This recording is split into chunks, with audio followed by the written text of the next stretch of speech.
Well, I hope that you're ready for some unindoctrination because we got it coming to you wall to wall and tree top tall tonight. I know you've been enjoying the conversations with John Lash. A little bit of a change tonight. We're not going to be talking about conversations that never happened. We're going to make a shift and go in and talk about the Mandela effect.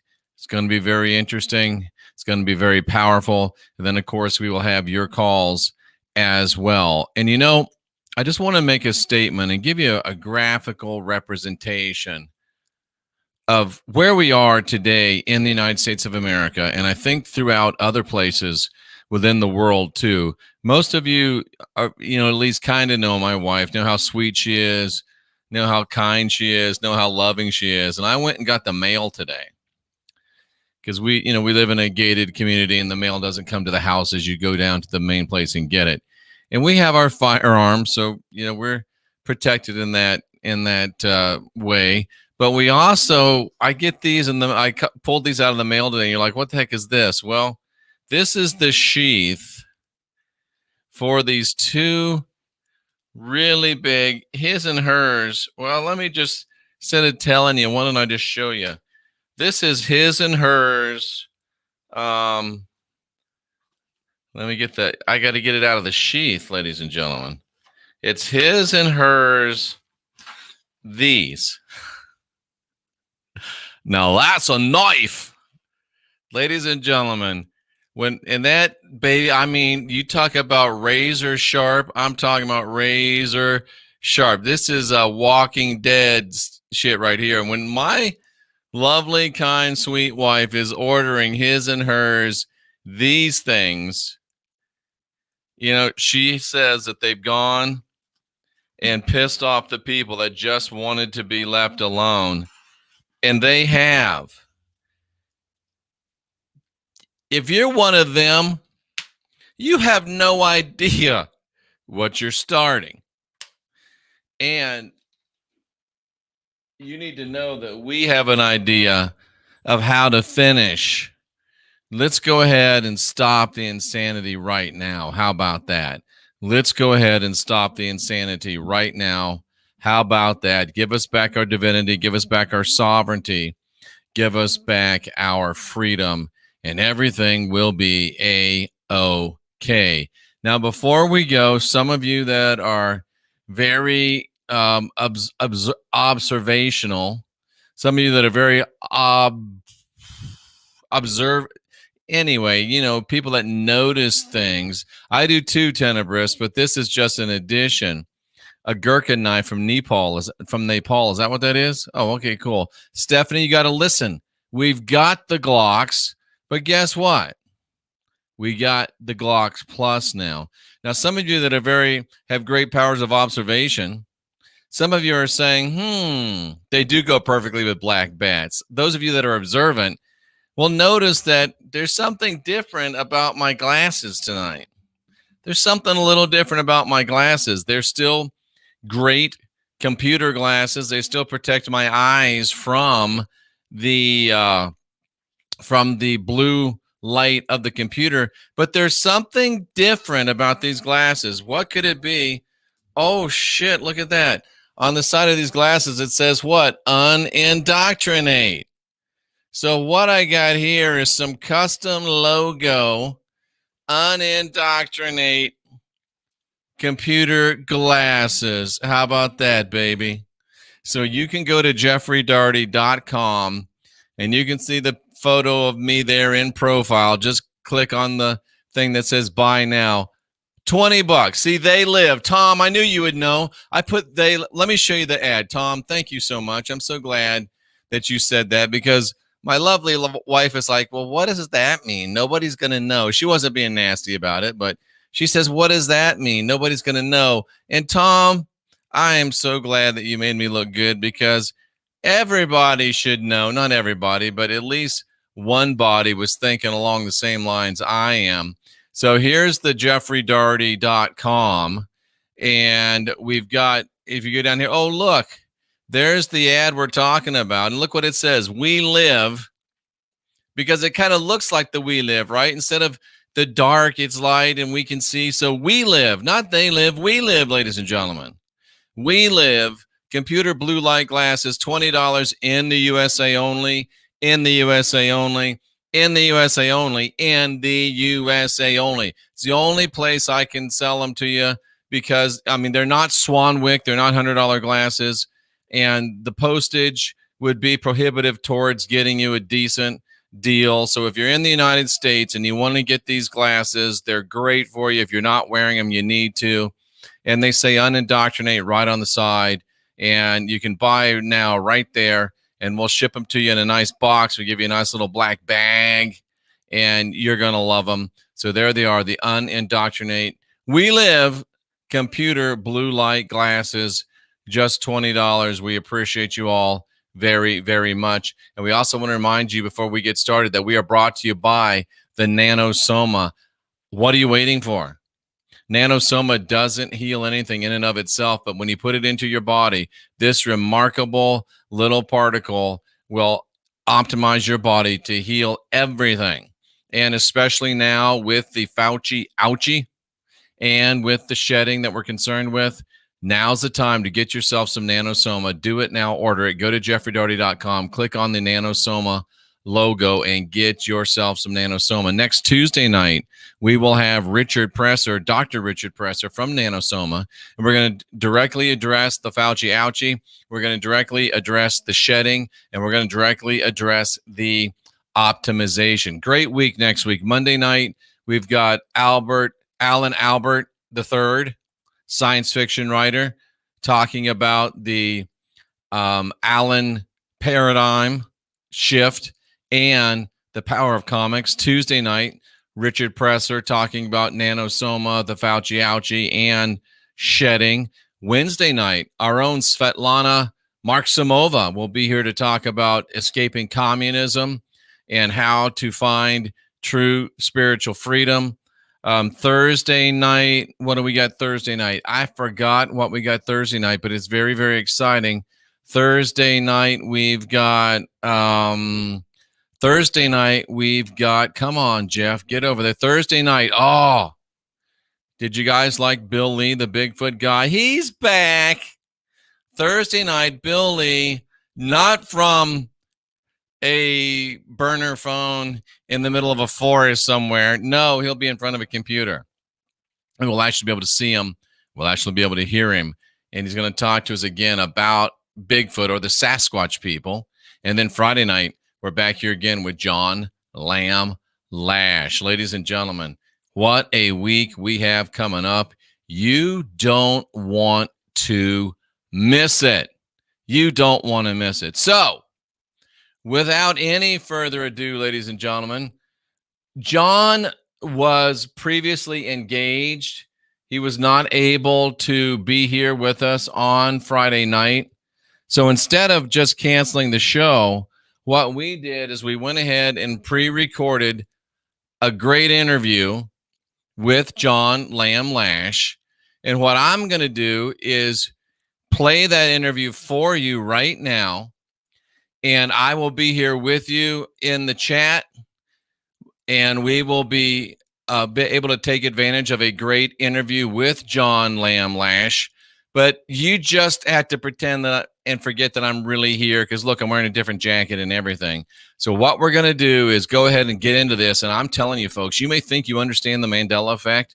You ain't never, ever heard this before. It's going to be freaking crazy. You will not believe what he has to say about the Mandela effect.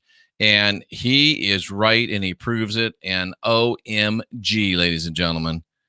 And without any further ado, let's just jump right into this biatch. What do you say? Let's go ahead. Yeah, fire the I thought about putting on the same jacket, but I said, it's not worth it. So anyway, ladies and gentlemen, let's go ahead and get this party started. And I think that you are going, you just got to hear it. It's unreal. So are you ready to be unindoctrinated? Well, here we go. Well, I hope you're ready for some unindoctrination because we've got it coming to you wall to wall and treetop tall. It's Friday night. That must mean it's late night in the heartland. That must mean it's another visit from John Lamb Lash. John Lamb Lash is one of the great, if not the greatest, Gnostic scholar that we have left with us today.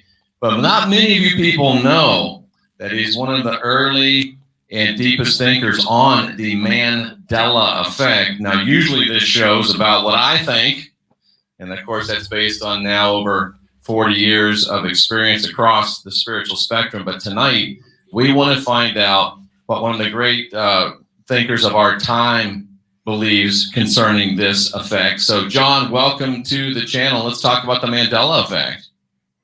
Indeed, let's do. It was a massive phenomenon. I think you would agree on that. Absolutely.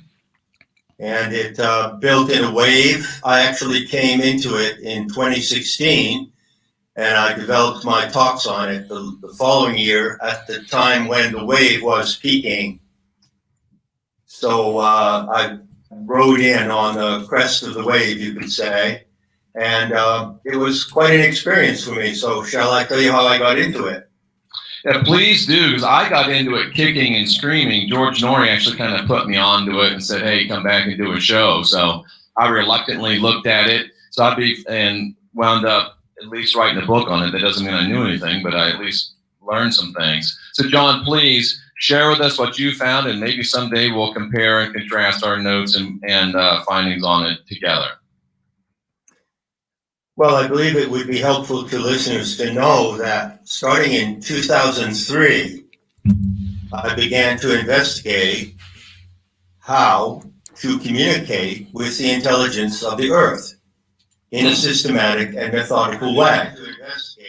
And of course, it's quite common for some people to say, Mother Earth, nature, she speaks to me, and so forth and so on. But I'm not talking about a vague kind of possibly telepathic connection with the Mother Earth. I'm talking about a methodical manner of reaching her, communicating, confirming that the communication is true, confirming the source, and so on. So I had been working on that along Gnostic lines since 2003, and since 2008, I was teaching what I had learned and showing other people how to make the same connection.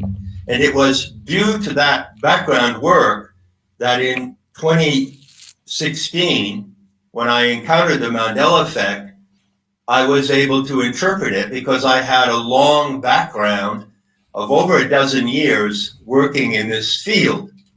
So I had seen suggestions come up in my subs. They started to come up at the beginning of the year. Oh, Mandela effect, Mandela effect. And I never looked at any of them until June of 2016. And the minute I clicked on the first ever video regarding the Mandela effect, I would say that I knew within 2 minutes what it was, based on coming from this previous body of experience. It's really important for listeners to know that's the way it came to me. I was, in a way, I had prepared myself to comprehend what it was the moment it appeared. So I knew what I was investigating, and my situation was typical of anyone investigating in a scientific manner. You begin with an hypothesis. I had my hypothesis in 2 minutes after looking at the first Mandela effect. But then I had to prove my hypothesis. That's what they call QED, what is to be demonstrated. And so then I spent from June that year until February of 2017 investigating and working out the research. And then in February of 2017, from February through October, I presented the whole enchilada. I did that in about 70 talks on the internet. So we're talking about 80 or 90 hours. And I also provided text to back it up, to back up my research. The text that I accumulated during that time amounts to about a 200-page book. So that's the summary of my work on the Mandela effect. Well, that's fascinating, John. It makes me even more anxious to hear what is the result of all of that research and contemplation. Let us have it. Well, I'll tell you how I laid out my investigation in order to prove my hypothesis. Or shall I just tell you my hypothesis in the first place? That would be a fun place to start. It would be. As soon as I detected this phenomenon, I was certain that it was proof that the intelligence of the earth itself, the living intelligence of the earth mother, that entity, the body of the planet, was actually hacking into human intelligence. Wow. And so I called it the mother hack. Wow. Well, John, so, I knew that you would have something that I've never considered before, and I'm not disappointed, and we just got started. So we're on a roll. Let's see if we can keep it up. So the mother hack, what is the mother hack?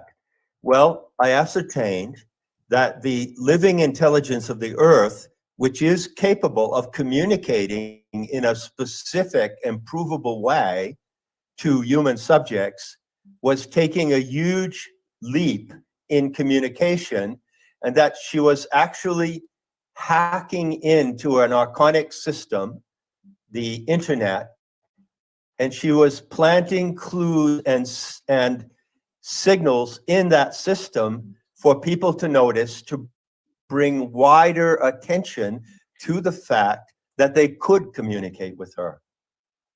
Wow. It was an outreach project. You see? I do. I'm enthralled. So I said, how on earth am I ever going to prove this? How on earth am I ever going to substantiate my hypothesis? So I set out extremely methodically.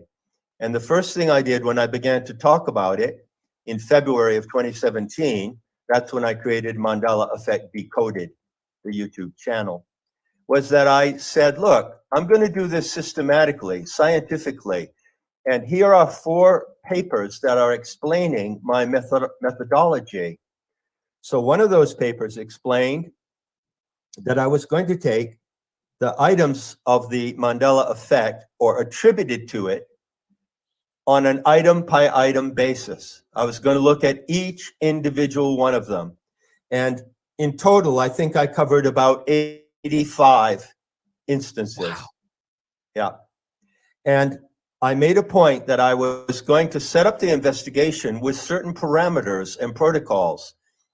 And I was going to determine, first of all, which effects were genuine and which were spurious, which were not credible. And I put a great deal of effort into that distinction, okay? Because some Mandela effects were really wild and unsubstantiated. I was only interested in those that I could substantiate.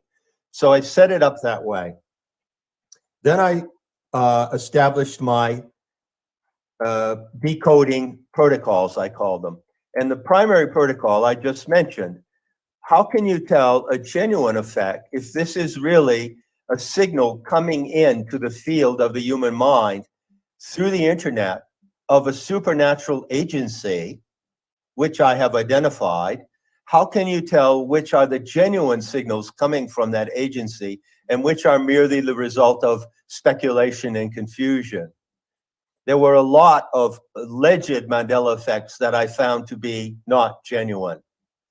And I based the criterion of genuine on one very simple feature: residuals. The term residuals was used in the community at that time. Right. And the residuals meant that if you had a case like Interview with a Vampire, Interview with the Vampire, there were 2 cases. There were 2 different memories of the title of that book and film. Well, the current memory, what I call the current memory, is the one that everyone or most people appear to remember now, which was Interview with the Vampire. But I didn't remember that. I remembered Interview with a Vampire. And so I did too, John. Yeah, I do too. That's my memory. A vampire.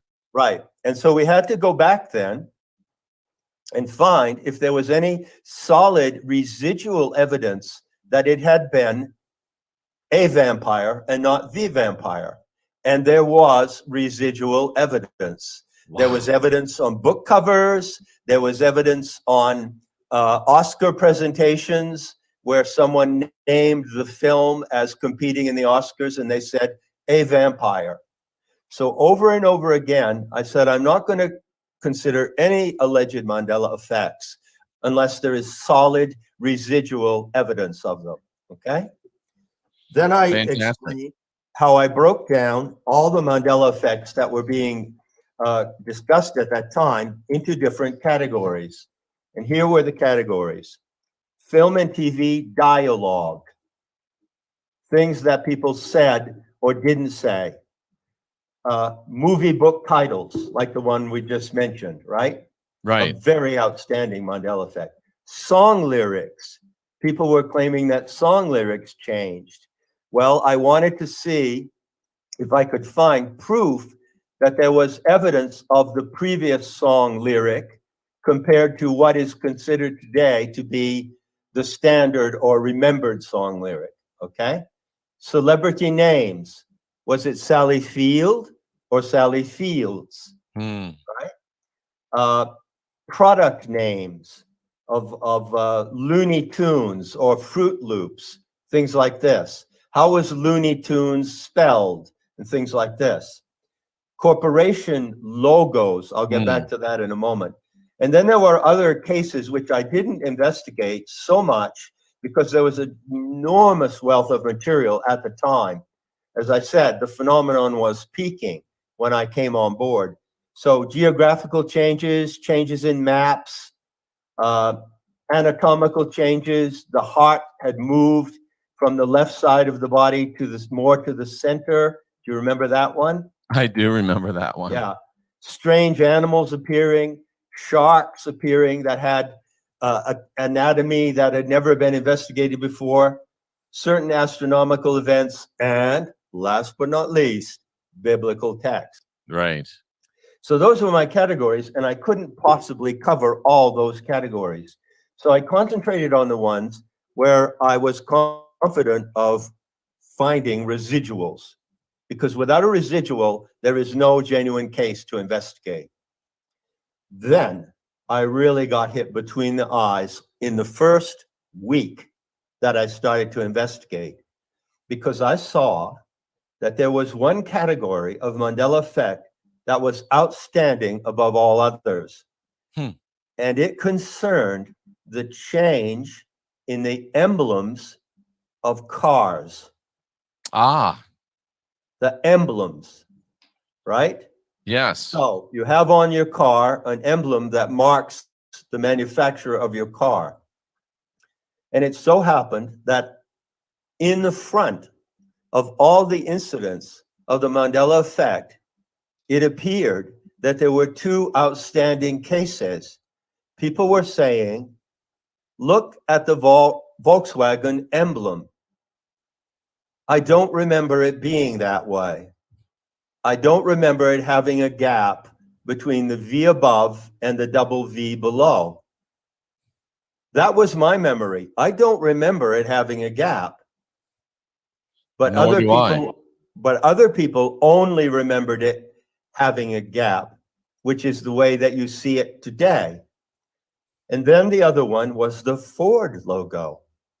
Now the Ford logo imitates the handwriting or signature of Henry Ford.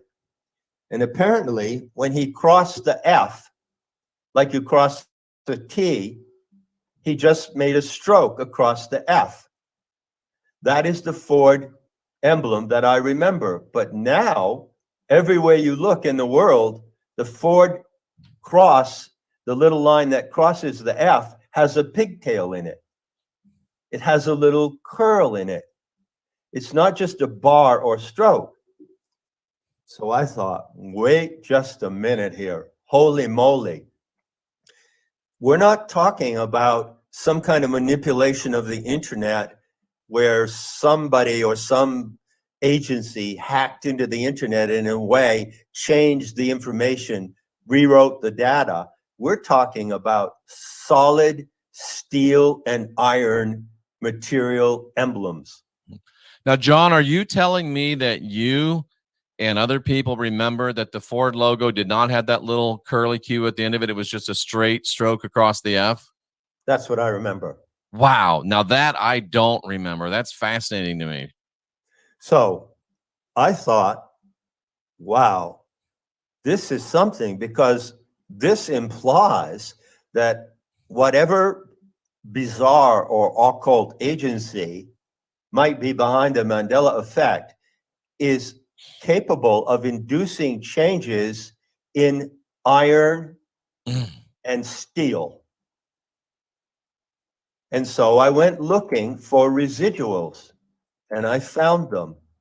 There were people who sent in photographs of engine blocks of Fords that had the Ford name printed on it without the pigtail in the signature. Wow. Solid residual evidence. Likewise, there were people who were turning up residual evidence of Volkswagen emblems that they actually possessed, or that they had photographs of, or that they found glimpses of in films in which there was no gap. Now I thought, this is heavy duty shit, man. How can this be? Right?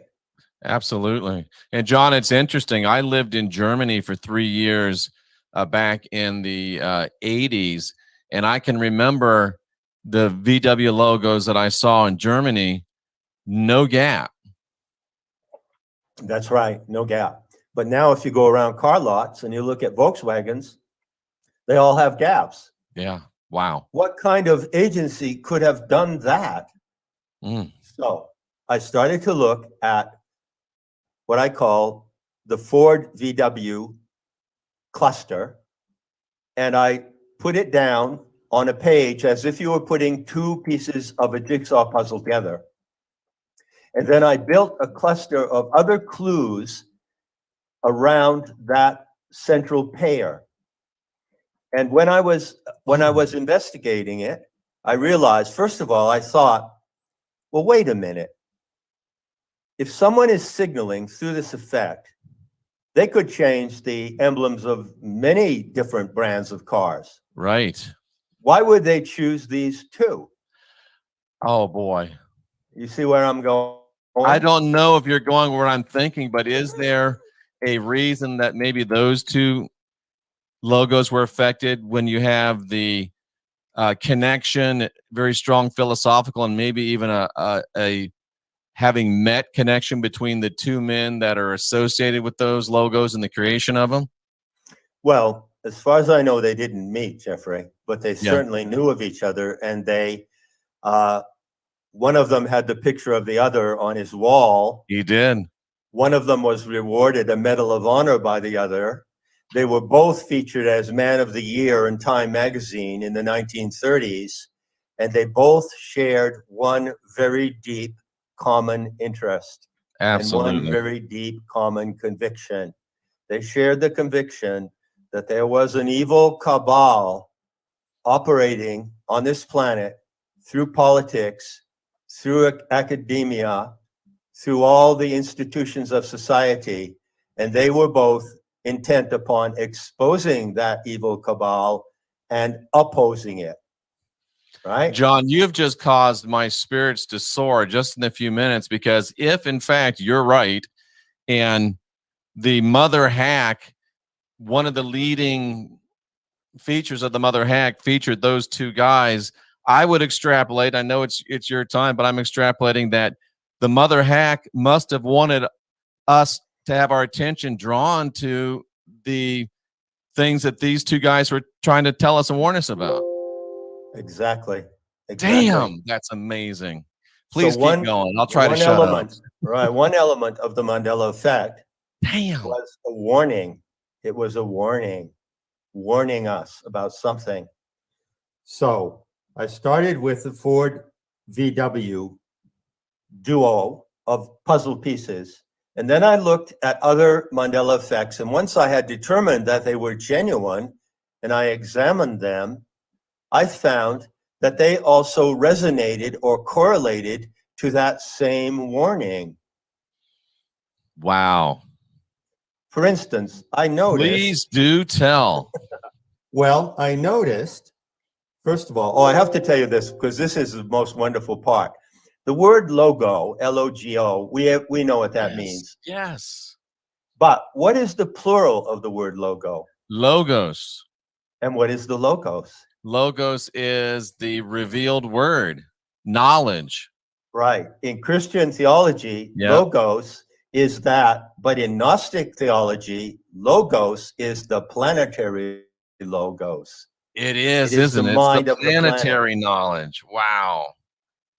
Logos, logos defined in Gnostic terms is the mind of the planet. Is that true? That's exactly correct. Okay. And so I'm taking notes, John. Yeah, by the fact that there were two logos making up the word logos or logos told me that I was on the right track when I was identifying the source as the mind of the planet itself. Wow. Yes, it was quite a thrill. So then I noticed that there was this German thing going on. For instance, there were allusions to Germany and Germans. For instance, there was one Mandela effect. It was about the Haas avocado.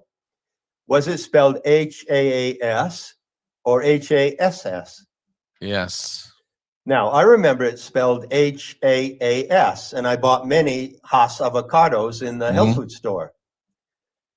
But wait a minute, just look at those two clues for a moment. By the way, I'm going to invite you to enjoy the fact that this hack was playful and mischievous. One might even say audacious, John. It was very audacious, but it was also playful with spelling. Spelling is casting a spell. Spelling is witchcraft. She was using, at the aeonic level, her form of witchcraft, which is benevolent and playful because that is how she is as a goddess. So look at H-A-S-S, Haas, or Haas, H-A-A-S. What does that resonate? Well, first of all, SS is in the other spelling. Yes. SS is a German Q, right? Yep. And the word Hass in German means hate. Who have we been told to hate more than anyone else in the world? The Germans. The Germans, right? So then it went on, and I built up what I call a super cluster. John, let me just interject this too. I'm sure you thought of it, but you know, I spoke German almost fluently for a while, and I didn't see that I didn't see that part, which is amazing. But the German word for house is only one word off of both of those variant spellings of the avocado. That's right. And what so is the our home house? of it is Germany, H-A-U-S. That's right. And what is the house? The house of humanity is the earth. It is. So she was punning. She was playing with words and phonemes. There was another Mandela effect that took people, blew them completely away, which was the ET one. ET phone home. You know, from the film by Steven Spielberg. By the way, Spielberg came up a lot in the Mandela effects. You could say that the warning was pointing to Spielberg also. So Spielberg as perhaps a placeholder for some group that maybe we could theorize that, possibly. Well, Spielberg as a propagandist. He not only made propaganda films about ETs, and there you have the ET UFO connection of Gnosticism, but he also made propaganda films about the Germans and about the Holy Grail. So, man, the whole thing's right there. The whole thing is right there. Wow. So when I saw this ET clue, when it said ET phone home or home phone. Well, what is a homophone? Well, a homophone is a word that sounds just like something different, like a bar is a homophone. It's something that you strike someone with, or it's a place you go to drink.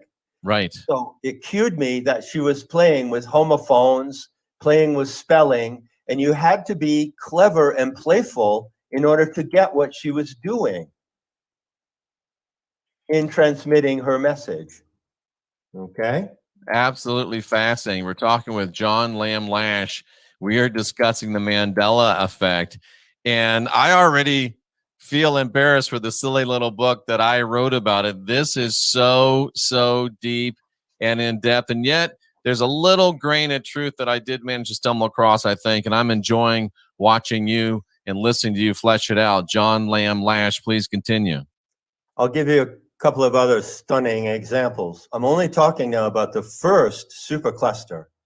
I detected 3 superclusters, 3 distinct messages coming through the Mandela effect, which were constellated in dozens and dozens of clues, which all referred to each other and worked together coherently to present the message.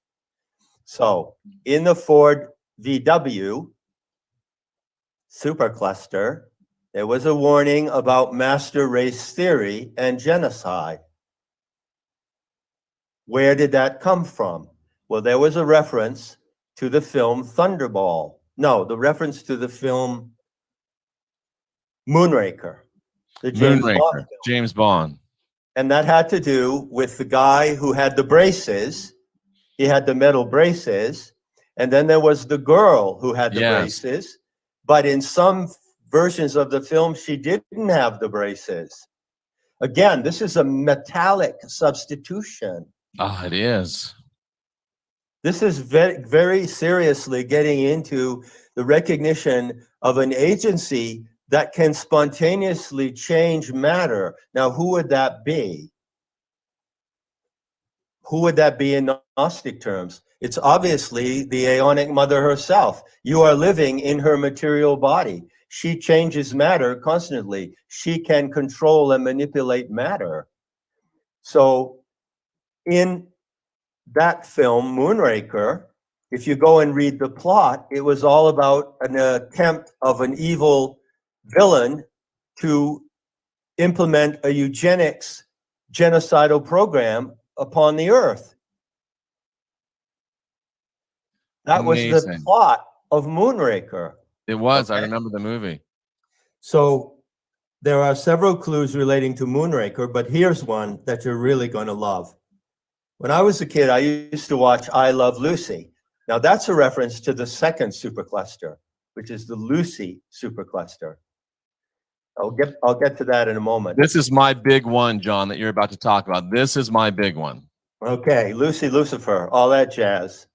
I Love Lucy. And she's got some splaining to do. I know. Well, I heard him say it 100 times, John. Right. But you know what the Mandela effect said? He didn't say everyone who watched that show thought that her husband, Desi Arnaz, said, Lucy, you've got some splaining to do. But when they went back to try to find the show or episode where she said that, she never said it. But she's saying it in the Mandela effect. She's doing the splaining.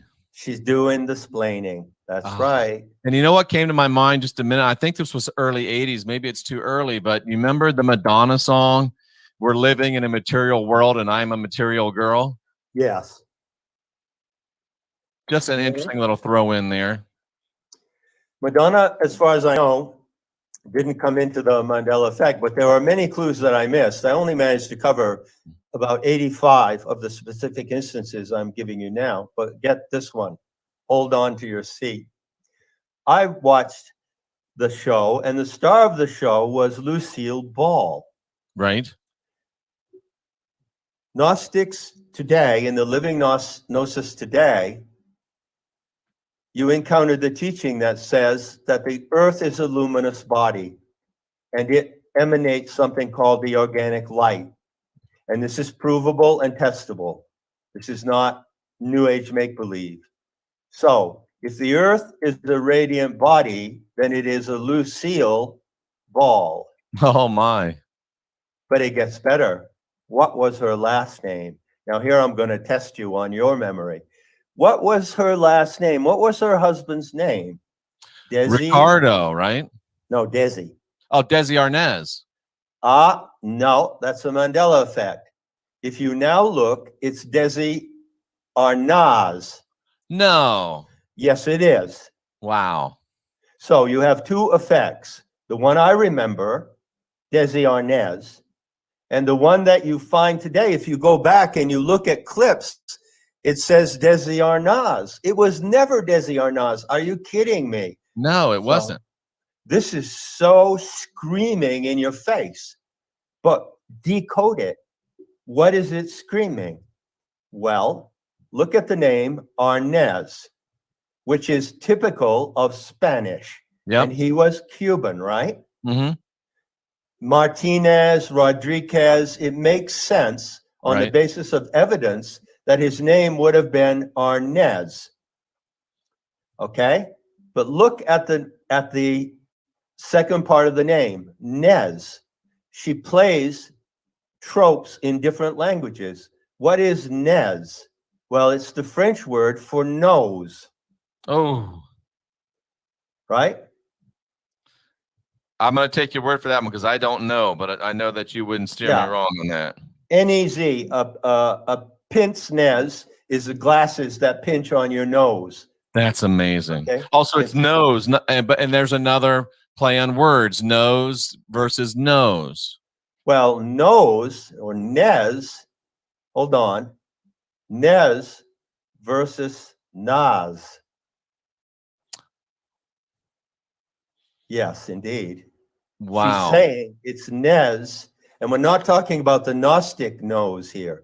We're talking about the other nose. Yes. What ethnic group in the entire world? Well, Italians, Sicilians have big noses. But what ethnic group? Schnoz and Nas. All right. You got to be kidding me, John Lamb Lash. This is crazy. This is provable evidence, and it's only the beginning. I can only give you a smattering of these things that I discovered. And of course, NAZ is one letter short of the racial epithet that people use for the Germans. Right. So the signal is coded to say, look over there at the Nez, the noses, and look over there at the Nas, and that's the game. Get with it. Wow. Get with the true narrative. Right? I tell you. You are blowing my... This is fabulous. I've never heard anything remotely like this before in all of my 40 years of playing around in this.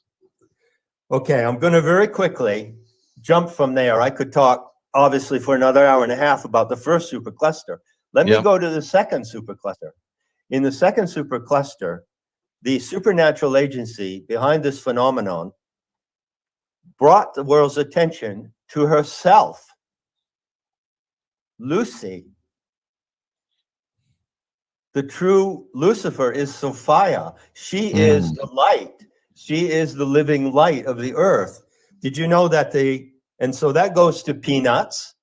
It goes to the Peanuts cartoon series in which there were embedded certain clues, right? And particularly there's a clue from the life of Charles Schulz, where he said that when he was in the Second World War, he was in a situation where he was face to face with an evil you-know-what. Yep. And he had the option to pull the gun, pull the trigger on that evil creature. And he couldn't because he didn't have any ammo in his gun. He only had peanuts. Well, that's my joke. But boom. Right. Okay. Lucy von Pelt. Well, what is a pelt? What is very like a lamb? What has the pelt of a furry, white, soft animal? That is one way to describe the organic light. Ooh. The other one, you say, the other one was Berenstein Bears. People were going out of their mind over Berenstein Bears.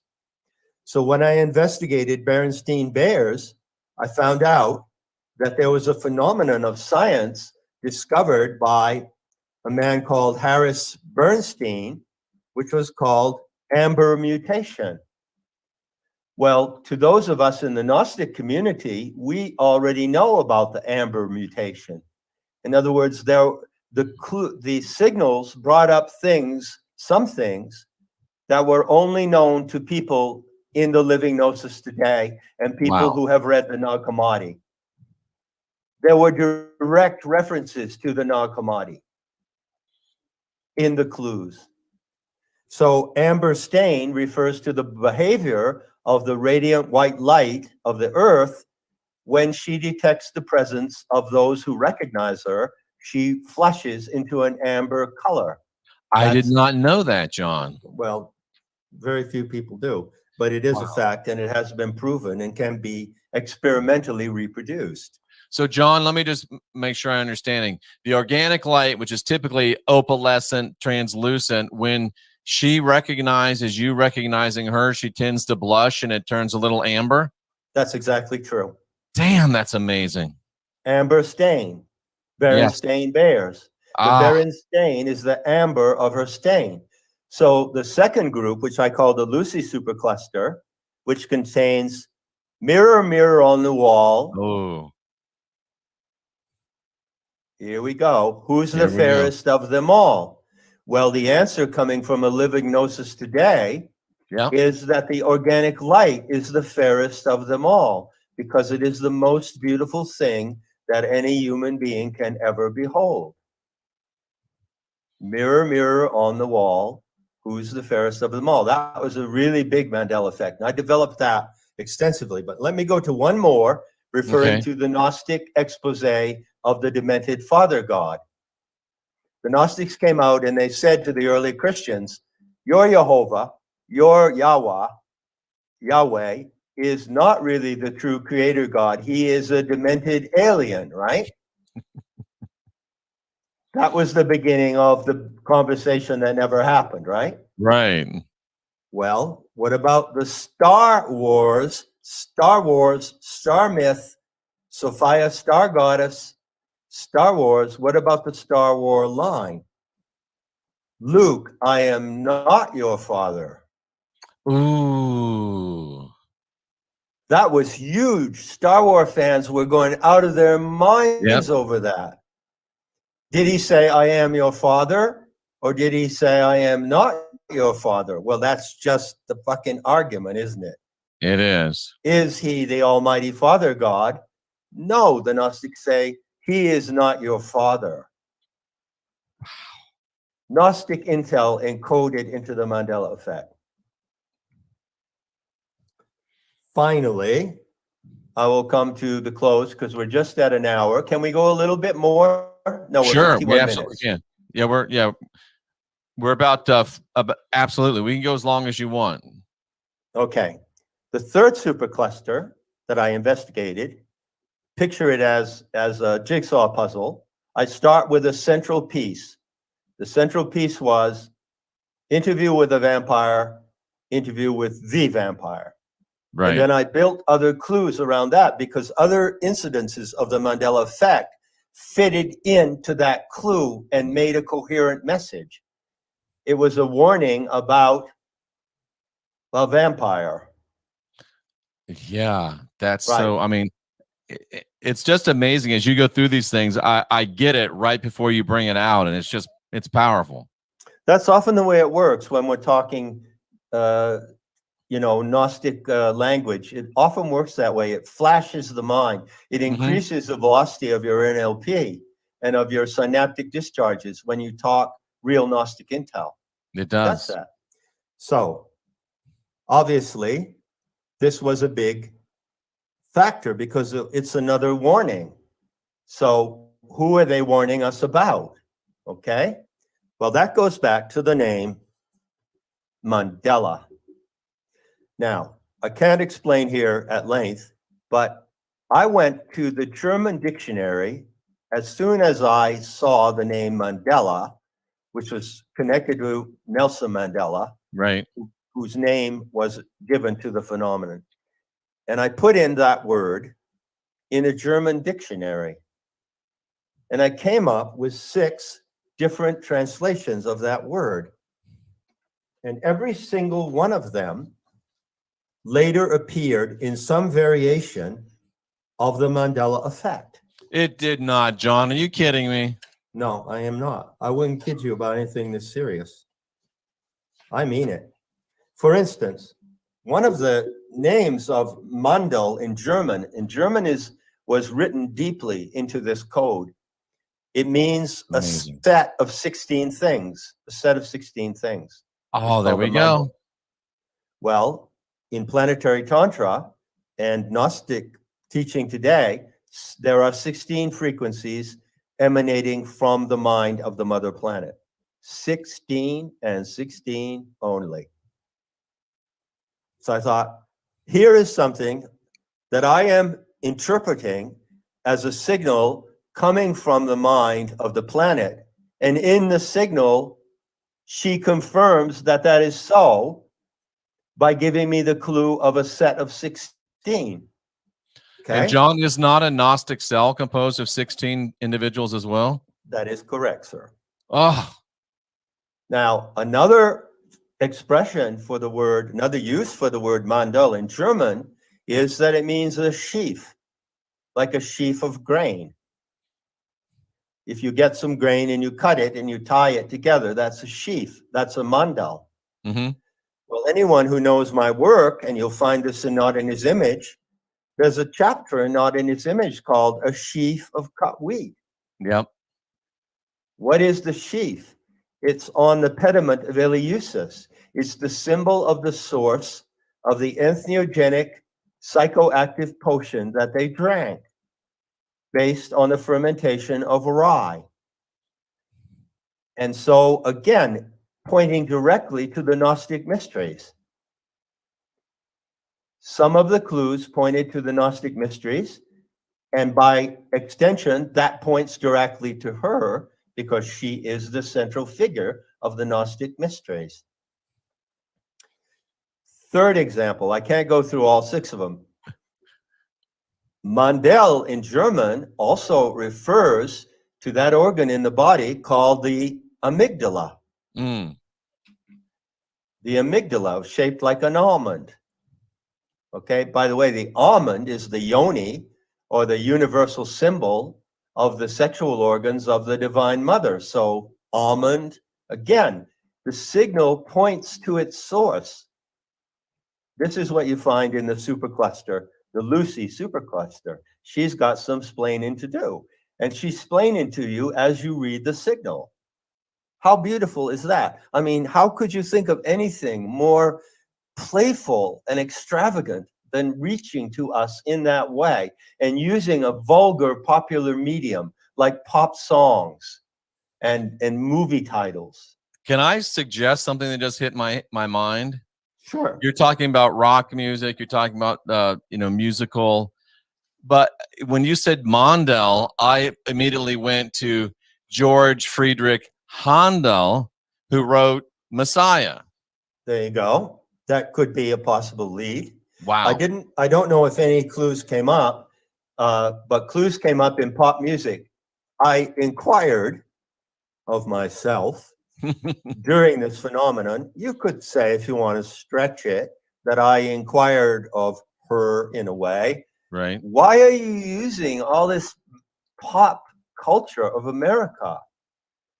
And the answer is because everybody knows it, and it's the easiest way to reach people. It's in the attention of the collective. She wanted to get the attention of the collective. Does that make sense?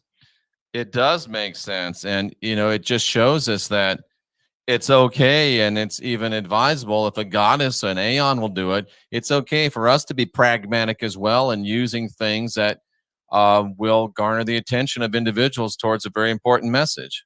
Yes, that's right. We use whatever methods are instructive and practical for reaching people. So she knows, because she can read the mind of the collective and the individual, and I have proof of that. She knows that the attention of most people is focused on all this superficial crap. So she said, well, why don't I reach them where their attention is focused? And that's what she did. Pop songs, Bee Gees. How deep is your love? Well, that's a valid question. I ask you, is your love deep enough to go to the source of your life and recognize what it really is? Wow. How deep is your love? The lines in that song changed. The lyric used to be, do you really want to know? Do you really want to know? But the Mandela alternative is, do you really mean to learn? That's a Mandela effect in the Bee Gees lyrics. Wow. And the other one, of course, and this can't be lost on you, Jeffrey, is from California Dreamin'. Do you know that Mandela effect? Refresh me. Well, the version that many people remember is, I got down on my knees and I began to pray. Right? Mm-hmm. Goes into the church. I got down on my knees and I began to pray. Okay. Yep.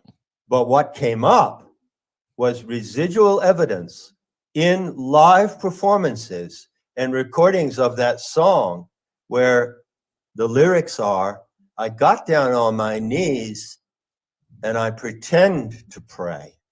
Ooh. That was a solid hit to the so-called faith of people, telling them, are you sure your faith is real and that God and Jesus and all these things you believe in are real? Or are you just pretending? Wow. That's a question that everybody needs to ask themselves. Right. And more importantly, they need to answer it.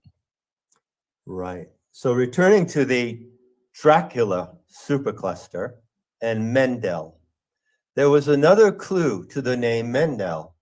In fact, I was investigating a historical event that involves the name Mendel. And that event occurred in Russia in 1911. Now, I don't know how much I can say about this event, so I'm going to be careful. Okay. But let's just say that there was a child that had been abducted from a brickyard. And when they found the child, it had 13 pricks on its body, and it had been drained of blood. And this case is one of the most famous cases. It's not the only one by any means. No. There are many. But it was one of the most famous cases of this particular, let's say, allegation of some kind of bizarre ritual murder, Right. involving white Christian children. Right? Yep. It was a huge scandal. It was all over the international news. Absolutely. And the individual who was accused of that crime was named Menachem Mendel Bayless. Wow. And it was called the Bayless Trial. It's very, very famous. I'm surprised we're still online. Oh, we're not. We're just pre-recording. We are. Be prepared. Okay. The Bayless Trial was the most famous trial ever. It had international coverage. And those who wanted to acquit him spent, get this, the equivalent in that time in rubles of $8 million. In 1911. In 1911, they spent $8 million to have him acquitted. And the evidence against him was, well, you can go and read the case. I've read the entire case. I've read the transcripts, the evidence of the detectives, everything. It's a remarkable case. One of the things that is most outstanding about that case was that once he was acquitted, okay? A legal precedent was set by that case, an international legal precedent, which says that no such case, no such allegation can ever again be brought before a court of law on this planet. That is a fact, my friend. How horrific. And so the vampire clue warned about that, because who are the vampires? Yep. You see? Who punctures the human body ritually? Who punctures the human body in a ritual manner? And there's a lot of, you can read a lot of speculation and lore and study about Stoker's Dracula, the depiction of Dracula graphically. What was the vampire legend about? Right. Who is it? What ethnicity is it associated with? John Lamb Lash, I am just amazed. I never even expected anything remotely close to this. My mind is absolutely, completely blown away. Well, that's what I'm here for. Finally, I have someone who will listen to me and let me blow their mind. It's like being back in the 60s, man.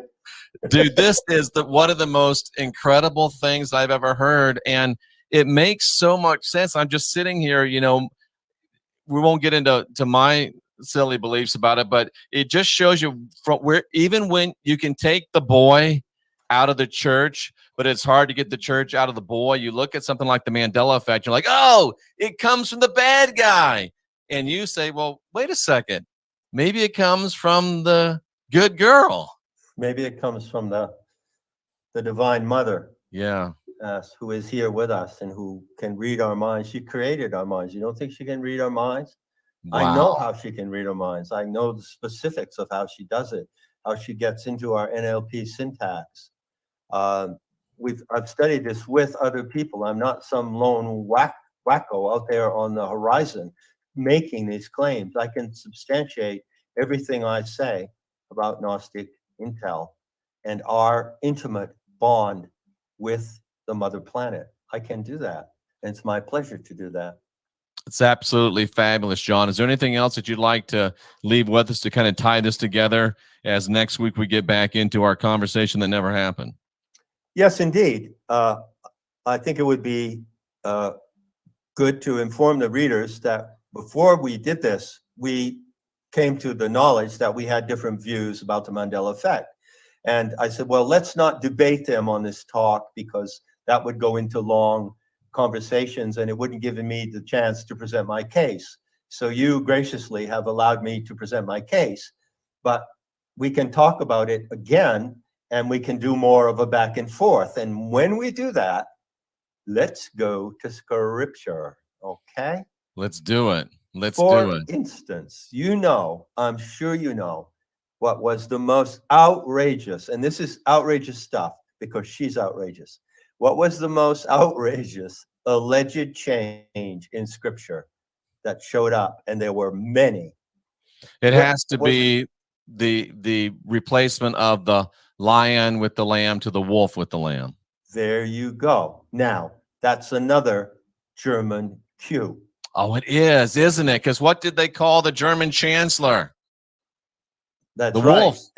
And what did the SS from Haas Avocado, what did they have as their totemic symbol? They had the wolf. Oh my. Yeah. The wolf was a powerful totemic symbol in their military. Okay.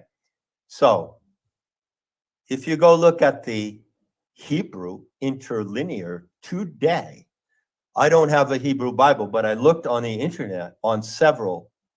Now, somebody could change it on the internet, right? This is all the speculation that was going on because it's just IT, it's just code. The word in Hebrew is Zeb, and that word means wolf. It does not mean lion. In the original Hebrew. How can that be? This was one Mandela effect that differed from many of the others in that almost everyone remembered the old effect, the lion shall lie down with the lamb. But when you go and look for it today in the Bible, in the written Bible, it doesn't say that. What is going on? It's amazing. And why change that? Lion, lamb, wolf. These are all clues. I just finished a 10-talk series on the lamb in the apocalypse. Mm-hmm. The lesser beast that comes out of the sea. The Lamb of God, of course, is a big meme in Christianity. The Lamb of God is there on the throne at the moment of the last judgment. So lion, lamb, and wolf are very powerful memes, and she activated these memes in order to bring to our attention the crucial issues that we are facing in the world today. She hacked into the internet to get our attention. That's my hypothesis. And an amazing hypothesis it is. John, I look forward to talking with you more in the future about this specific topic and sharing a little bit about some of the conclusions that I reached on it. And I think there's a great merger. A lot of you, a little bit of me, but I think it's going to make for a much fuller understanding on everyone's part. And I thank you for being here. I know you had a really tight schedule this week. Thanks for doing this. It was tremendous. And we look forward to coming back again next week. We'll get back into our conversation that never happened. Ladies and gentlemen, this is John Lamb Lash. You know where to find him. John, we appreciate you so much for being here. Thank you very, very much.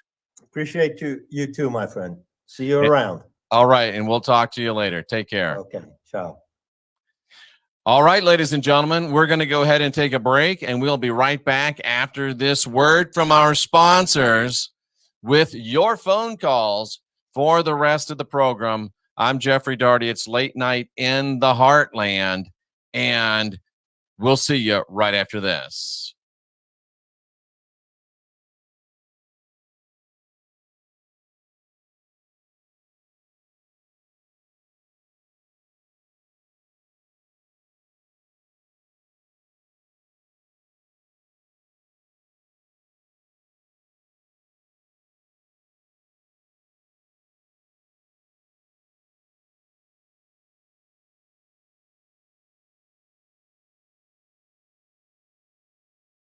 See, that was that quick of a change. I just went and changed my coat.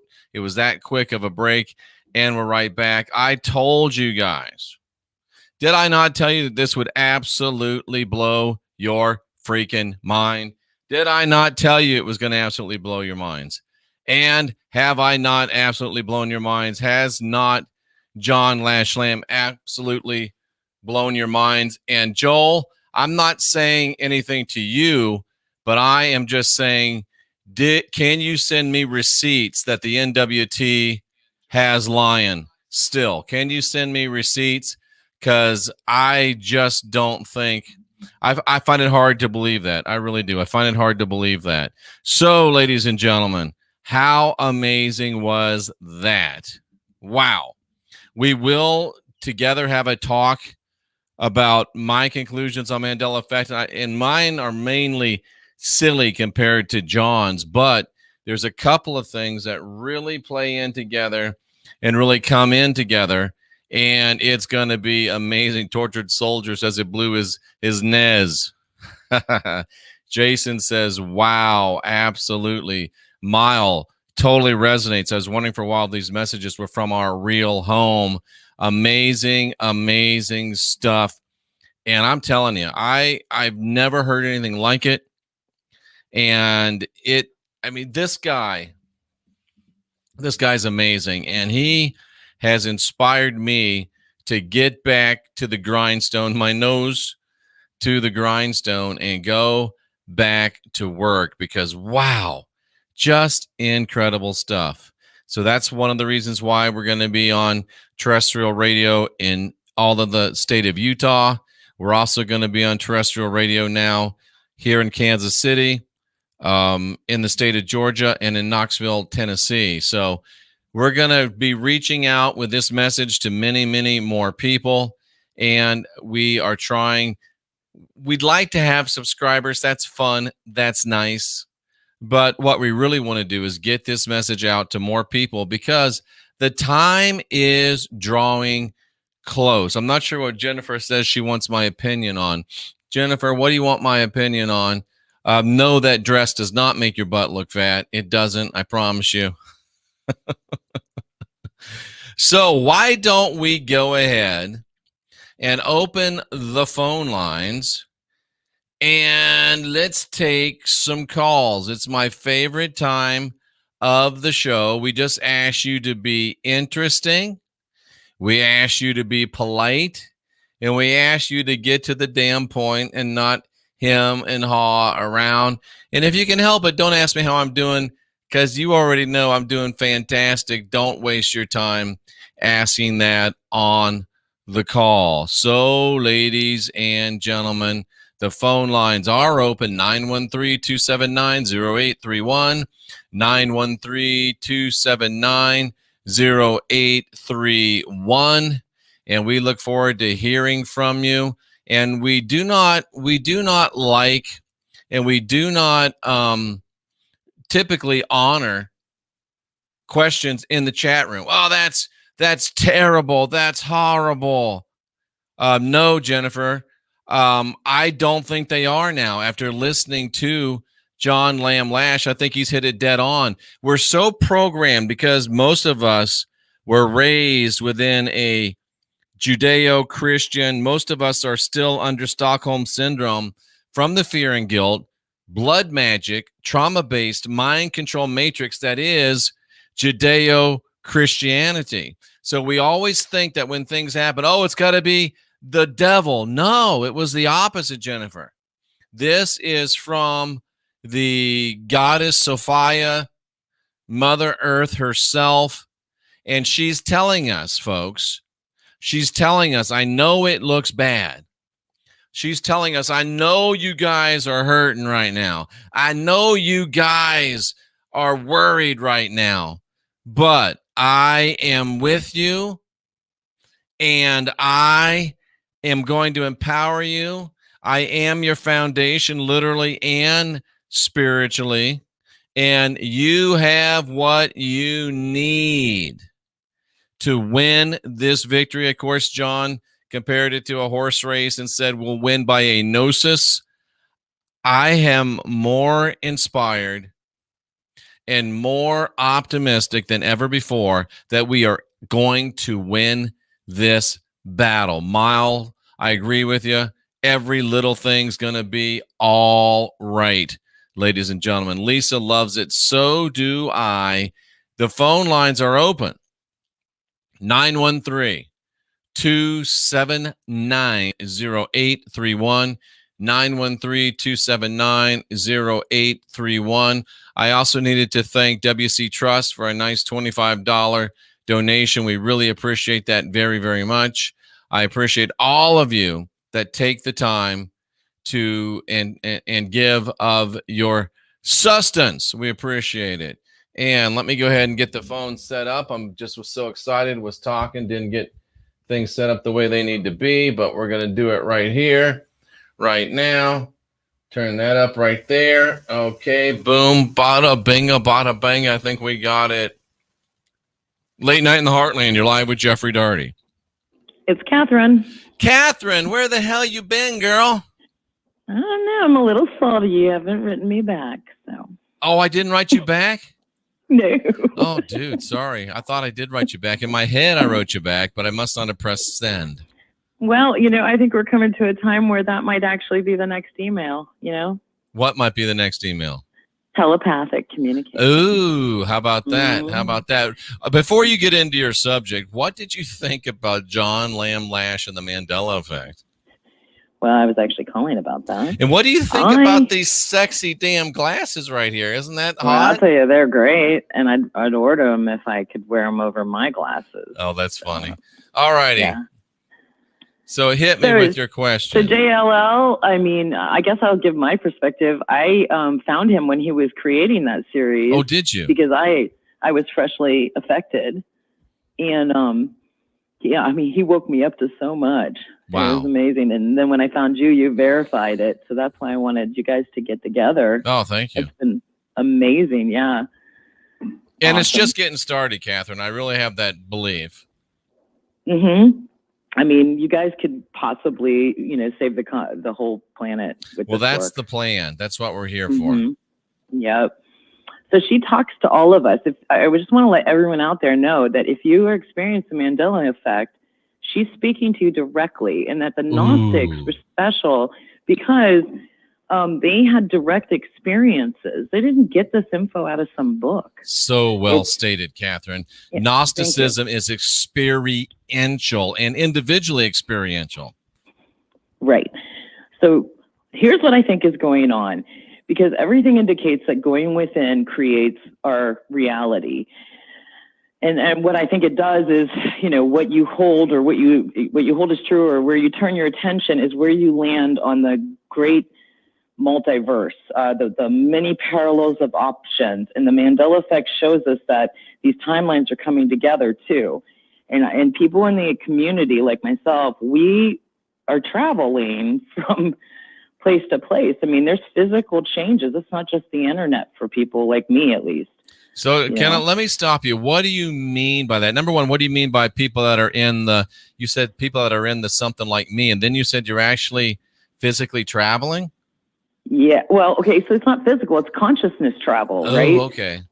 Okay, like here's a great example. One day I woke up and I had this scar on my thumb, and it looked like a cross in a circle.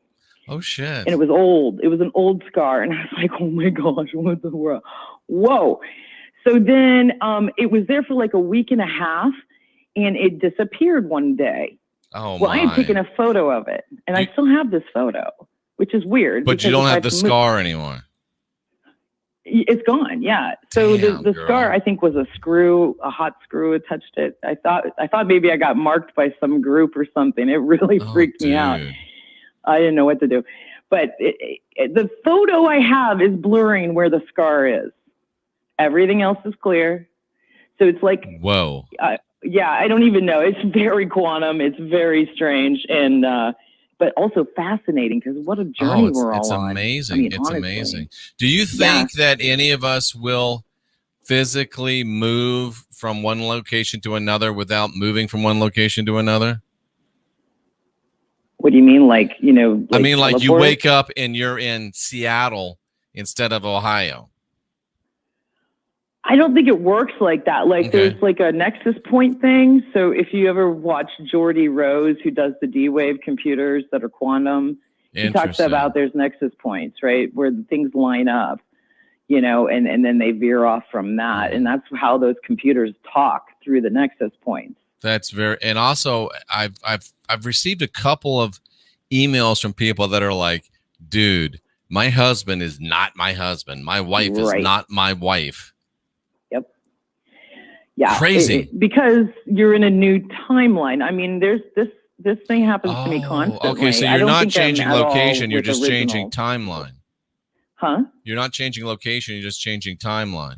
Right. So that you're in a new container. Like as soon as people can let go of the idea that you are your body, the better things are. Yeah. Like just accept that you have experiences. And I really think this is going on all the time for everyone. It's just that people are waking up to the differences, because I think that Gaia is speaking to all of us. So getting out to nature, it's a great season. If you just sit there and you just open yourself up to just her, listen. She will talk to you. Listen to your mother. Huh? Listen to your mother. Yeah, absolutely. I mean, I've had hummingbirds flank me in these moments and speak to me. So you're like Snow White. You're out there and all the bunnies are hopping up and the birds are flitting around. Yeah, I mean, that's all her speaking to, and it's just, it's like, it's wordless, it's emotion, but everybody can do this if they try. It's not like just something for special people with robes or something. No, but it is for special people that want it and that are open to it, and I think it's people that have purified themselves from that blood-borne pathogen, which is the fear and guilt, blood magic, trauma-based mind control matrix. Yeah, absolutely. You cannot do this with blood, with any of the blood virus in you. No, you can't. And the Gnostics, they speak directly about the archons and the Neg Hammadi, and they came to that knowledge just directly. They absolutely maybe Gaia told did. them, I don't know. But they absolutely did.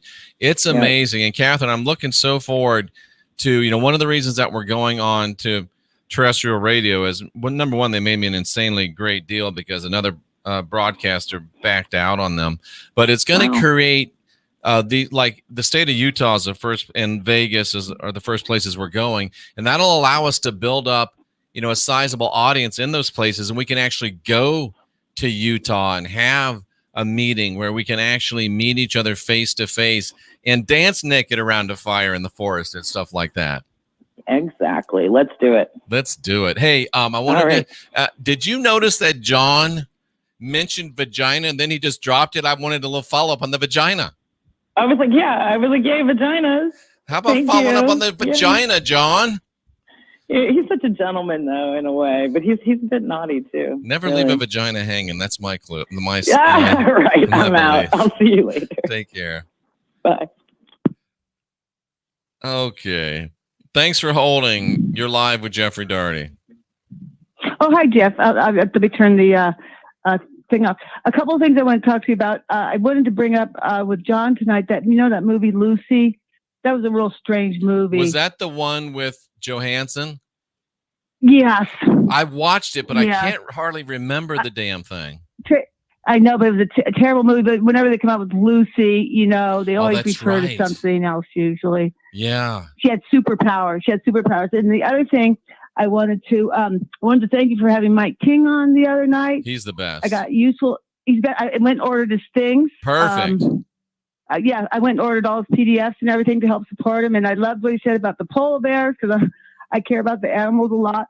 And that was the best information I had. They don't care about animals anyway. Who doesn't love polar bears? No. I do. And I loved what Mike had to say about them. Hey, I have a polar bear joke for you. Are you ready? Yeah, and I have one more thing to say after the polar bear joke. That's important. Go ahead and say your point first, and I'll hit you with the polar bear joke. Okay. It's where I live. I moved to a new place because I'm building a small house, and in this town, the churches have giant 50-foot lopsided crosses, which are sigils, right? Whoa! And they're all next to medical buildings. Whoa, that's crazy, dude. And I feel so happy. I've been watching you for 6 or 7 years. They don't affect me, thank God, but they affect people, and they're right next to medical buildings. Big 50-foot lopsided crosses. That's a sigil. That is. They know what they're doing. Hang on to that. You're good. Okay, here's you like polar bears, so here's a polar bear joke. Do you know how you catch a polar bear? How? Well, you dig a great big hole in the ice, and you put peas around the edge of the hole. And when the polar bear comes out to take a pee, you kick him in the ice hole. And with that, we appreciate you. Thanks for calling. It's Late Night in the Heartland. You're live with Jeffrey Daugherty. Hey, this is Ron in Bangladesh, and I have a statement on the white, fuzzy, and a question, really. I want to draw out, if you can, when I'll hang up. Okay. And you can go into more about that. But I live in a place where I'm an extremely odd white man. Right. And everyone here is very dark skinned, if not jet black. Right. And all the women who put cream on, if they have the money, to whiten their skin. And white is like in here. And I have people come up and just stare at me constantly, like they've never seen one of me. Right. And then they look me in the eyes and they freak out and run away. And it's a this message tonight with John Lamb helped me comprehend what the heck is happening with this. So anyway, that's all, Jeffrey. Thank you so much for calling in from Bangladesh. We really appreciate you. And by the way, that story that I tell about the guy that came up and got prayed for and didn't have any eyes, and they started fluttering, and he actually grew eyes and they were blue eyes and he was healed. That guy was from Bangladesh. We were in Morocco, I believe, is where we actually had that meeting, but he was from Bangladesh, and he came up to be prayed for. Hey, he's blind. Will you pray for him? I didn't realize the brother didn't have no eyes at all, but it worked out in the end. So every time I hear Bangladesh, it brings me back to a nice memory. It's Late Night in the Heartland. You're live with Jeffrey Daugherty. Jeffrey, what's up, man? Hey, how you doing? I am doing very well. I just have a quick question. I'm looking this up online. Mm-hmm. Masoretic vowels in Hebrew, 7 to 800, 900 AD. Is that correct? It's looking like that's what everyone's saying. Say that again. The vowels in Hebrew, they're modern. The vowels? Not old. Yeah. Is that what you said? The vowels? The vowels, total marks, you know. Yeah, there's actually in the original Hebrew, there aren't any vowels. So there's that. It's Late Night in the Heartland. You're live with Jeffrey Daugherty. Hey, Jeffrey. Shane and Polk Ship. How you doing? Hey, what's going on, man? Anyway, sorry to ask you that. That's all right. It's a habit. I understand. Hey, exactly. Hey, I wish John was on the phone. I've got a pertinent question. I feel in the sense that looking back at the Mandela effect and the timeline of when that was really introduced to the mainstream, or when it first came on my radar, was late 2014, 2015. At the same time, the flat Earth revelation was also being. Oh, was it? Yes, at the exact same time. Oh, I didn't know that. Back and forth. But yes, it was a back and forth between Mandela effect and flat Earth when all of this stuff, and there were a few other things that were coming out at the same time. So my curiosity is, based on what John was saying and how Sophia is really birthing these, how I understood it, these concepts to mainstream humanity. Oh, so you're suggesting that maybe she's telling us the Earth is flat. That's kind of where I'm going with this. Ooh, I like that. I like that. It was flat Earth concept at the same time. That's all I wanted to. And I wish John was brilliant. I'll ask John that. I'll ask him that. Yeah, please. Because I don't think that the Earth is a spinning ball. I really don't. Everything I look, everything I see, everything I observe, and it's observing nature, which is our mother goddess, and I don't see the curve, and the numbers don't add up, and most of those numbers come from the usual suspects. So I think you're onto something. Can I say one more thing? Sure. Can I say one more thing about that? All right. So we were at a natural spring today, filling up dozens and dozens and dozens of gallons of water. It's what Excellent. we do on a weekly basis. And I started cracking up laughing. I was just sitting there holding, it becomes repetitive, right? It's all right, hold it down, it fills up, years ago. And I started busting up laughing, and my lady friend was like, what's so funny? And I thought, just think about it logically. How could this pressurized natural organic spring be continuously filling, no electronic pumps, no nothing? How could it continuously be feeding us this water if we were, spinning 1,000 miles an hour on our axis, hurling through a space at, 666? It just doesn't add up. And it doesn't add up. A bunch of fucking idiots. I'm not a flat Earth proponent, but all of the components of their mathematics do not add up. So, Jeffrey, with you being a voice, I don't know if you're familiar with Brian Mullins and a lot of the things that he was doing. I'm not. I don't know who that is.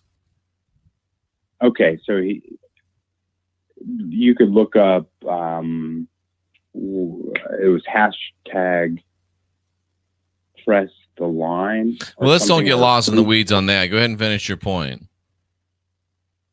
He came up with a great experiment. Very simple, profound experiment that we could prove the curvature of the Earth and prove that what the size of the Earth is, or if it's a flat plane. Very, very simple. And he lays it out. So, okay, Brian Mullins,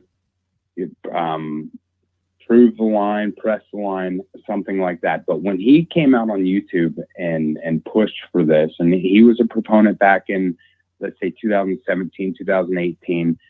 But he had a high-level job in engineering, and he was of a mind that could really, he said, here's how we can prove it. And he had the decision to make: lose your job or cancel your social media accounts and stop talking about flat Earth. The reason I say all that, it's a real simple experiment that I think that we should, and actually I think there is GoFundMe or some kind of fundraising account. And there are people in Scotland trying to do this right now. And Brian Mullins wanted to do it all over the planet on different, and it could be in a historical site, and you could ride your bike down this 2-mile path anywhere on the planet and prove the curvature or non-curvature of the Earth. Sounds amazing. I'm going to look into it. Because that sounds very, very interesting. And if we could do that, that might be something that I'd be willing to jump ahead with and be a part of. So we appreciate that input very, very much. Remember, this is not a Flat Earth show tonight, so let's not go crazy on it. But if you have any questions, if you have any comments, please go ahead and pick up the phone and call at 913-279-0831. 913-279-0831. Next week will be our last week broadcasting like we're doing here from 10 till midnight Central Time. It'll probably be starting next week, maybe 10 to 11:30, because we'll have to go ahead and drop off here because I have to do some different adjustments and open up some different virtual software and things like that to be able to get get myself ready for the radio shows. We start off with one station. It looks like we're going to begin with at least 4 stations now, and we're really reaching out. And I'll be right back at midnight. You can watch it just like this, or you can listen on the internet to the radio stations, or if you're in one of the cities, you can listen, of course, right online. That'll be anywhere in Utah, Las Vegas. I can't remember the city in Georgia right now, and the Knoxville, Tennessee area. So we're looking forward to that next week, ladies and gentlemen. Or not next week, week after next. It's late night in the Heartland. You're live with Jeffrey Daugherty. Iris in Colorado. Hi, Iris. I was calling regarding Robert's family last night and his concern for safety and also protection for you. Thank you. And so I've kept you in my thoughts. And also I just want to bring up a thing about my father. He called, instead of using God, he used the name Supreme Being. And that's who was in charge of, the world and whatever. I like so that. He believed, so I thought for a name, and that was, my dad passed away 30 years ago. And he had pneumonia, and the doctor revived him, and he said, "No, doctor, stop." And so whatever he saw on the other side, he went. Wow. So anyway, my dad was kind of like, he reminded me of my dad. He used a lot of terms that he uses, and my dad was very intelligent, and my friends used to call him a philosopher. Oh, that's funny. But anyway, I think a supreme being would be perfect because, obviously somebody's supreme. Absolutely. I agree with you 100%. I like that terminology. Yeah. Anyway, just thought I'd let you know, and I've been thinking, keeping you and Robert on my mind and keeping you protected. Well, I appreciate that very much. Thank you, and thanks for calling. It's late night in the Heartland. You're live with Jeffrey Daugherty. Hey, Jeff, fantastic interview with John, and so much was covered. My mind was blown by so many different things. Dude, I can't believe where he went with that. It makes so much sense to people that know, but who knew that that's what it was? It's just freaking amazing. The caller previous, before the one before me, I was thinking about the movie The Fifth Element, how Fifth Element is a supreme being, and that element is love. Ooh, I like that. And man, these glasses are so comfortable. They really are. Yeah. They're more comfortable blue than light blocking. They're blue light blocking glasses. That's why I got them and make it available to everybody. Very cool. I'm glad that you're getting some new product ideas. And it was my son's idea. I'm like, you know what? That's a great idea. Let's do it. Yes, sir. And Catherine and I are going to be working on getting our channel going before too long, and really looking forward to maybe trying to do some networking. Absolutely. We'll be all for that. I'll do anything I can to help you. Yes, sir. Thank you. You're very welcome. Just don't call me sir again. Hi. All right, ladies and gentlemen. You do need to rewatch this one, G. Monaco. This is one that you got to watch. And Tom, you asked the $1 million question. Tom says, somebody tell me why I went to school. If you're young, or if you're thinking about going to school, don't. If you're going to go to school, go to a technical school where you will learn a specific craft, a specific skill, because all school is now is a way to further indoctrinate you, to further alienate you, and to further get you away from your great basic purpose and to keep you working for the man every night and day when you should be rolling on the river. Don't go to church or school. It's Late Night in the Heartland. You're live with Jeffrey Daugherty. Hello, sir. Hello. Shut up. It's Get Dagger call. I know who it is. I was trying to think what I was gonna call about, but Tenebris ain't going to school, and you're gonna hear from him again. Go over and it's TENBRIS. Subscribe to his YouTube channel.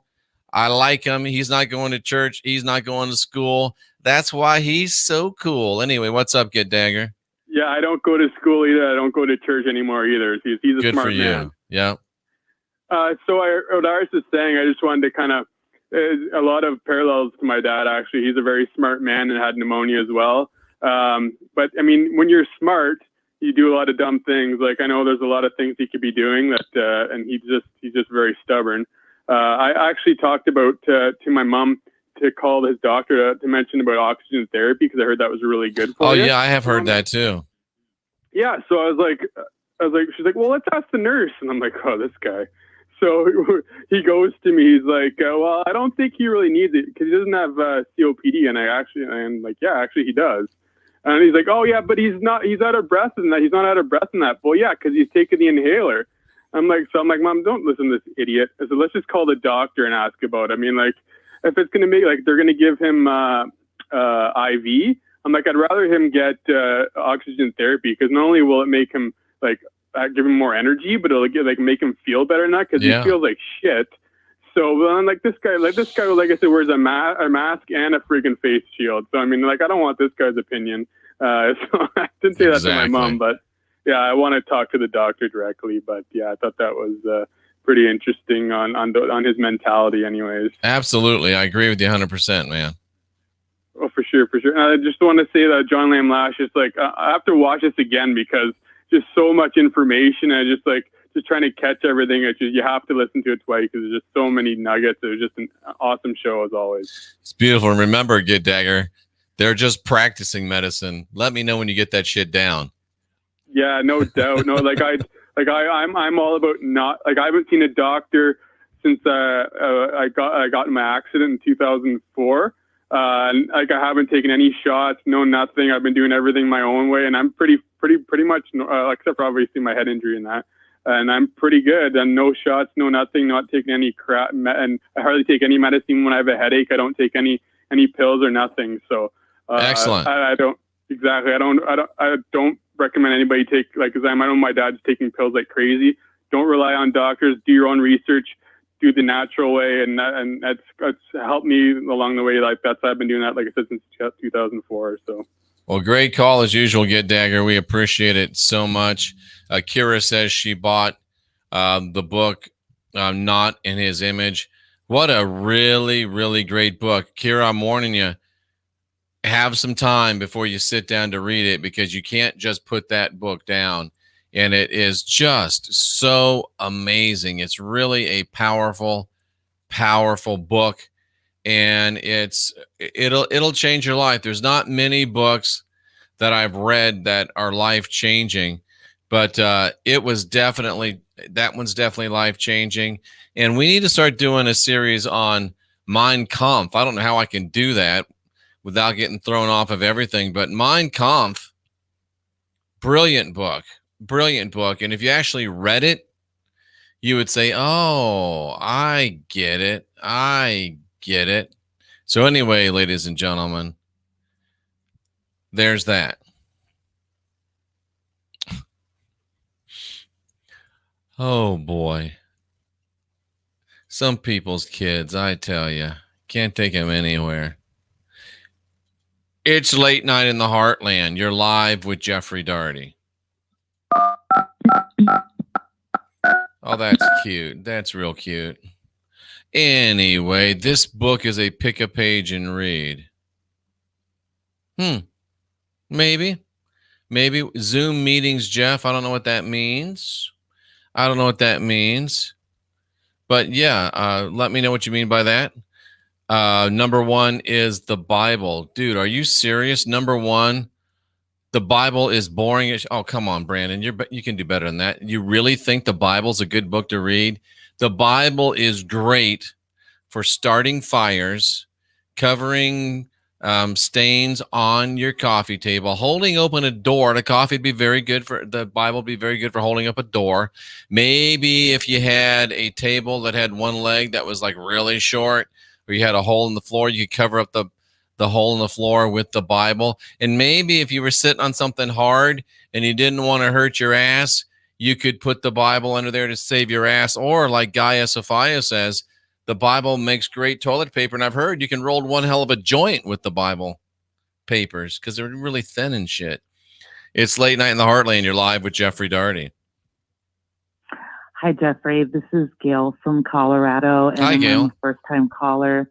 I've been watching you for, I don't know, about 6 months. I kind of stumbled upon you and really thought it was a synchronicity. Well, it was. And yeah, absolutely. And listening to John Lamb Lash is very interesting. I'm fairly new to this stuff. I was in New Age for about 30 years and then just had a really weird experience, went back into Christianity and then lost all my power. So I'm just, like, coming back out of that. Yeah. Interesting. Yeah, it's been very interesting. And so listening to the Mandela effect tonight, I got really lost because I'm not familiar with that. And so I'm going to do some more research on that and continue to listen to John Lamb Lash. I looked him up on YouTube and saw a lot of his stuff. So, just trying to figure it out as far as, just being in that a place of love and light and not losing that and getting back into Christianity. I mean, because we're so indoctrinated, even saying that is still very hard. Being back into Christianity, I felt very unempowered. Well, that's exactly what it's supposed to do to you. You see that now, I'm right? I'm thinking. Yeah. They don't want power. The only thing they want less in Christianity, the only thing they want less of in Christianity than powerful men is powerful women, because your ass is supposed to be in the kitchen making a sandwich anyway. You follow me? Like I said, yeah. I mean, I think I had to be in a place of love and light, and then think that it's like I got tricked. You know what I mean? Exactly. Because it's like, I know you had a show about malware before. Yep. That Christianity is malware, and that's kind of how I felt. Like this malware came in and said, no, you're listening to the wrong thing. You're going to, go to hell. And so I freaked out and just started, I bought a Bible, started reading it, started going, I went to church and I just went, wait a minute. What's going on here? I'm not feeling any love. All I'm feeling is fear. Yep. Well, that's why I call it the fear and guilt, blood magic, trauma-based, mind control matrix. It's late night in the heartland. You're live with Jeffrey Daugherty. Hey, cuz, what's up? Hey, what's up, Fish? How you doing, buddy? I'm good. How about you, my brother? I'm not too good, man, but I'm still trying. The foot is still sore. I'm not getting along too good. Well, don't give up. But no, I'm not giving up. But I wanted to bring something up. My dad died like in end of January, February here. Oh, okay. I'm sorry to hear that. And my sister died before him, my oldest sister. So I'm going through our family tree and talking to some of the family and everything. And wow, my grandpa on my dad's side had his right leg amputated. The same place I did. Wow. Almost the same date. And everybody always told me I looked like my dad. Dude, that's crazy.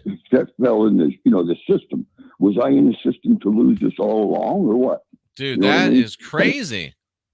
It freaked me out. My, Papa, I didn't even know he had a wooden leg. But back then they were wooden. These are steel now these days. Yeah. But, I wanted to tell you, man, sorry about Michael. I didn't mean to piss you off. I thought maybe you'd get a kick out of that, About what? Calling, saying Michael, I was fucking around. Just, fucking around on Friday. No, I didn't hear. All I heard was buttons being pushed. I didn't hear anything. It just sounded like somebody was hitting the. It was before that, cuz.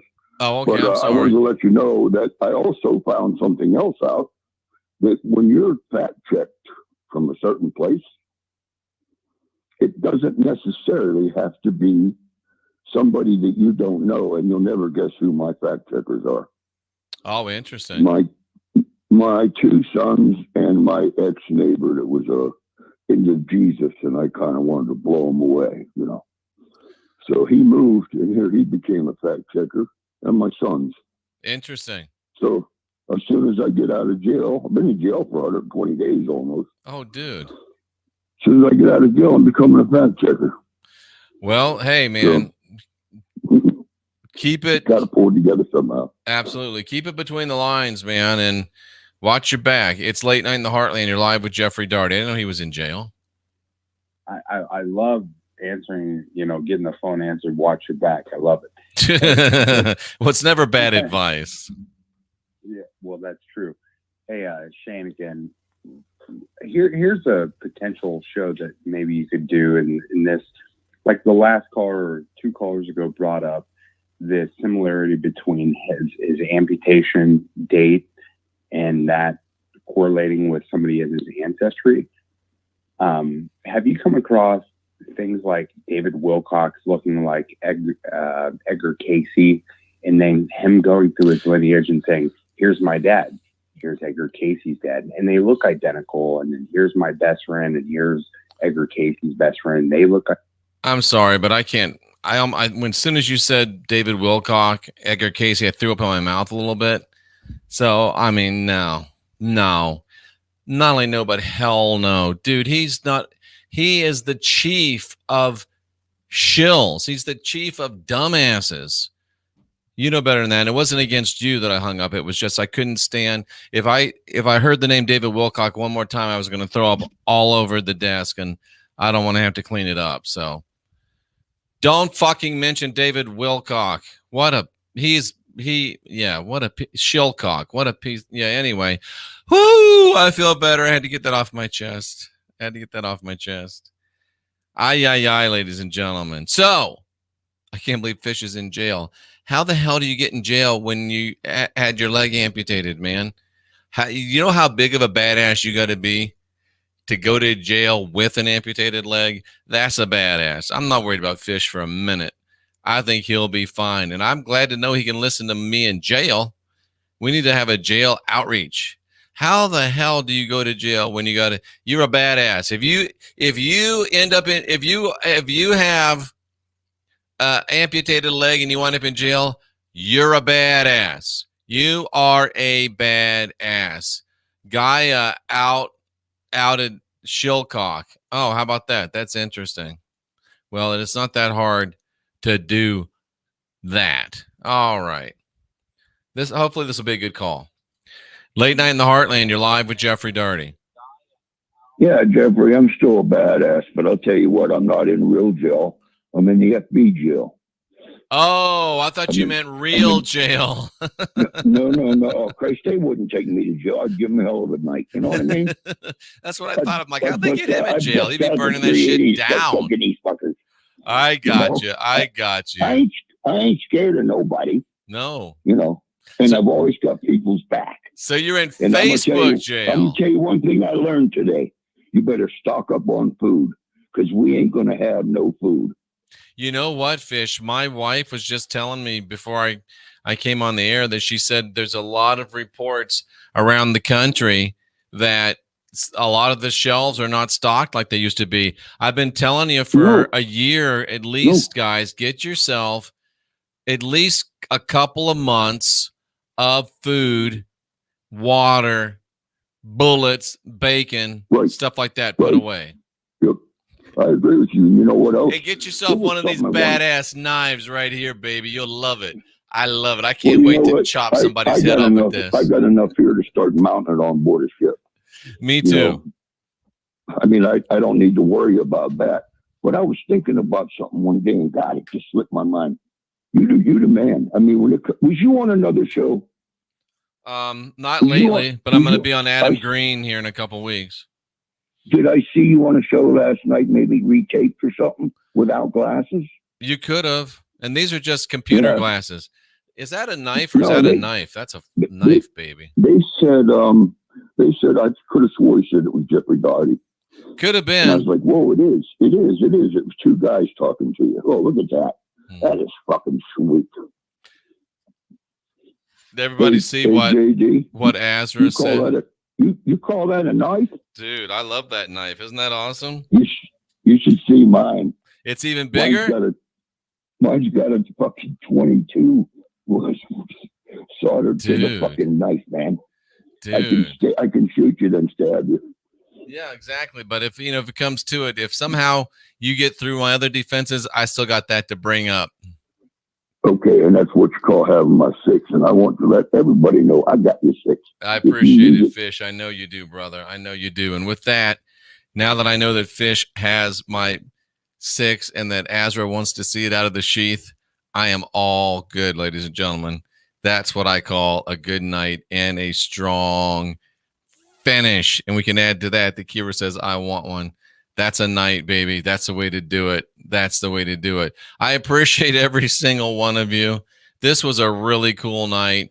I'm going on with Adam Seaside Douglas.